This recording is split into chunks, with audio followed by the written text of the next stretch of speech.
It's all about design, beauty, and understanding how to create and maintain the perfect outdoor environment. Let's have a look into the world of a horticulturalist. Hi, I'm Viviana. Hi, I'm Linda. Let me show you around the garden. Sounds good. I'm Linda Petit. I'm a horticulturalist, and I'm the head gardener at the Horticultural Center of the Pacific. A horticulturalist is somebody working with plants, basically divided into landscape horticulture or greenhouse horticulture. So landscaping is you're outside in the field. Greenhouse or nursery horticulturalist is somebody working in a greenhouse. So on a typical day when I come into the gardens, I look at the entrance. That's my first thing. I make sure that's looking tidy and neat. And then I start off with, well, whatever needs to be done that day. For sure, every day I come to the greenhouse and see what plants need to be watered and deadheaded and fertilized. And then after that, it's just different tasks in the garden. It's a lot of raking of pathways and leaves that have fallen, still lots of weeding. Unfortunately, the weeds never die in this climate, so the weeding goes on all the time, and cutting back, pruning, that type of thing for this time of year. Okay, Viviana, here's a couple of examples of what I do every day. This is called deadheading, which means removing the dead flowers off of plants. Okay. So you just go in, you cut right back on the stem and you chop off the dead flower.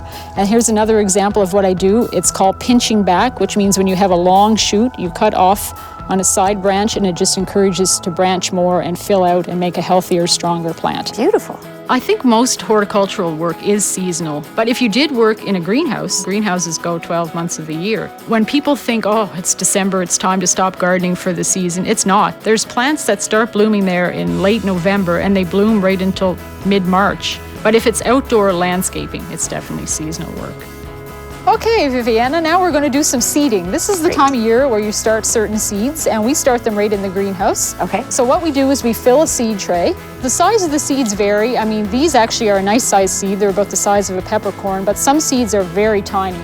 The general rule of thumb is the tinier the seed, the less depth it has to go into the soil. So after that's done, then now we just have to wait for them to germinate. It takes usually between 10 and 12 days. Now this is something that I had the students do a couple of weeks ago, and again, they're just starting. It's exciting. I always find that starting seeds is an amazing process. When you put something like that into the ground and see a plant like this come up and watch it grow, it's incredible.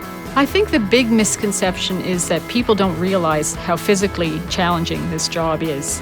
There's certainly no need to go get a gym membership when you're a gardener because you do a lot of physical work. You certainly need to have good motor skills. You need to be physically strong because it's a lot of heavy-duty work. When you're shoveling and moving soil for hours on end, it takes a lot of strength. Good hand-eye coordination because you do a lot of fine pruning. And even to be able to just know exactly what needs to be done when you go into a landscape. You need to look at the landscape, assess it, and say, oh yes, this needs to be pruned, this doesn't. You need to be able to figure out as far as what size pot and what size plant would fit into a certain pot. And all of that is basically just from working with the plants long enough. Well, Linda, you must love coming to work when this is your office window. I do. I can't complain at all. It's fabulous. And it changes with the seasons. Even if you have, physically demanding work to do, it still makes it worthwhile being a gardener. There's always something different to do, and people are genuinely happy when they come to the gardens. I actually have a degree in plant science. I went to school in Nova Scotia at the Agricultural College. It was a 2-year program with a year practicum, so we got to go out and actually work in this field. A lot of it is just either a diploma, a technical diploma, or you can go further and become specialized in a certain field. There are many opportunities with a diploma or a degree in horticulture. What a lot of students do is they start off working for a company and then they get experience and end up starting their own company, which is usually a landscape company or maintenance gardening. Certainly people who are starting off, I think their career possibilities are endless, really. There's so many different aspects of horticulture now. There's horticultural therapy, which is a big thing.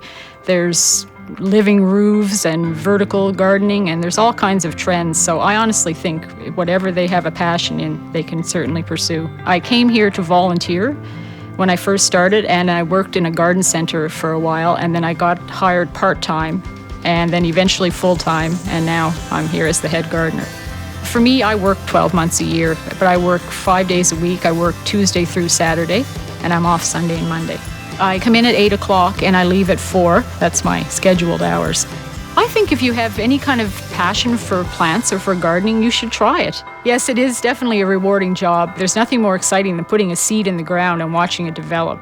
I just find I never lose my passion for gardening. Every year there's new varieties of plants that come out on the market, and I honestly can't wait for spring to see what's out this year.